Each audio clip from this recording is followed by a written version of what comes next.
Okay, Assalamualaikum and good morning to everyone.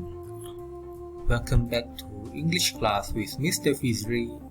Okay, today we will learn about simple past tense. Okay, kita nak belajar simple past tense. Okay, first of all, kita kena faham apakah itu tense. Apakah itu tense? Tense adalah cara kita nak menulis atau bercakap, okay? Cara nak menulis sesuatu kejadian, okay? But for simple past tense adalah untuk kejadian yang sudah berlaku, yang telah terjadilah, senang cerita, okay? Apa yang berubah? Berubah adalah verb, iaitu kata kerja ataupun perbuatan yang berubah. Okay, for example, okay? Today, I eat an apple. Today, I eat an apple. Okay. Sorry, today ni kena ada comma.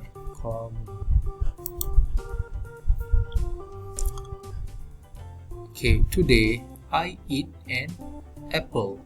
Hari ini saya makan sebiji apple.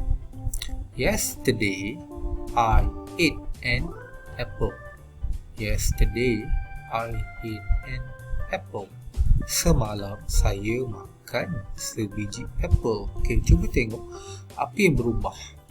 Yes, yang berubah adalah verb dia. Eat berubah jadi ate. Okay, eat makan. Ate telah makan. Okay, kenapa yang ini eat? Sebab ni today, hari ini. Hari ini guna present tense. Okay. Yesterday, semalam. Bila dah semalam ataupun dah lepas, kita kena ubah verb dia menjadi past tense, iaitu ate.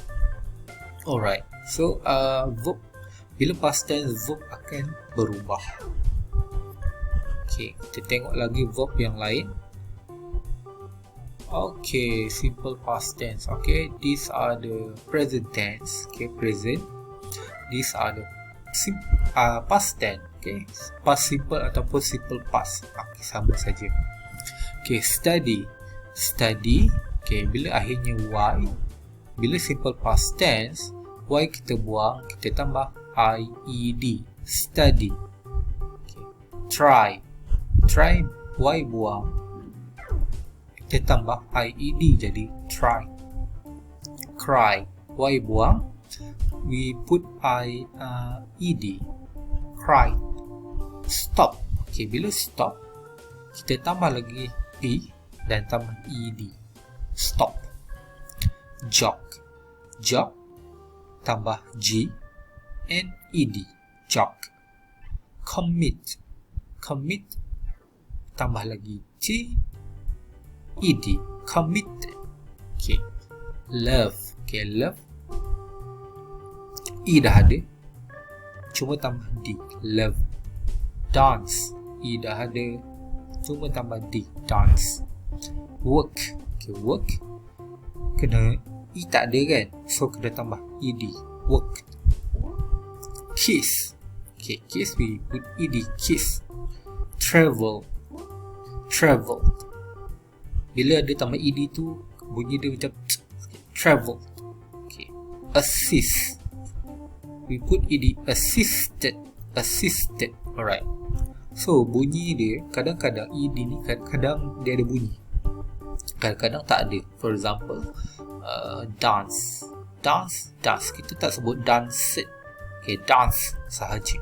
Tapi kalau assisted, kena sebut assisted.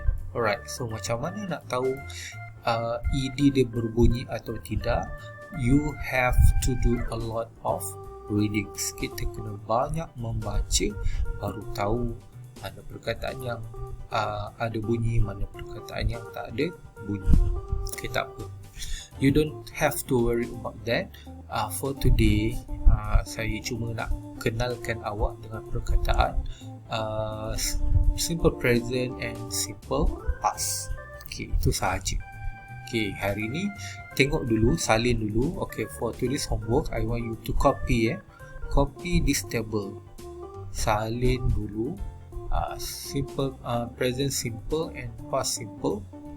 Okay, this one E ni buang E tak ada ni salah ni. Okay, present E buang, present simple, past simple.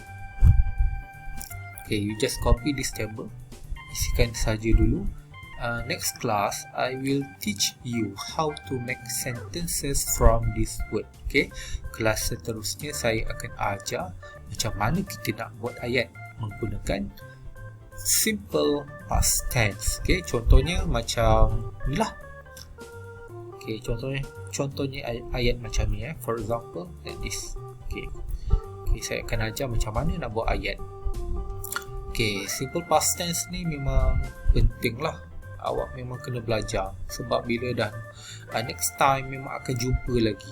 Okay, dah masuk sekolah menengah jumpa past tense, dah masuk universiti akan jumpa lagi past tense sebab simple past tense ni dia adalah peraturan ataupun cara nak bercakap tentang sesuatu kejadian yang telah berlaku. So simple past tense is very important for you to learn.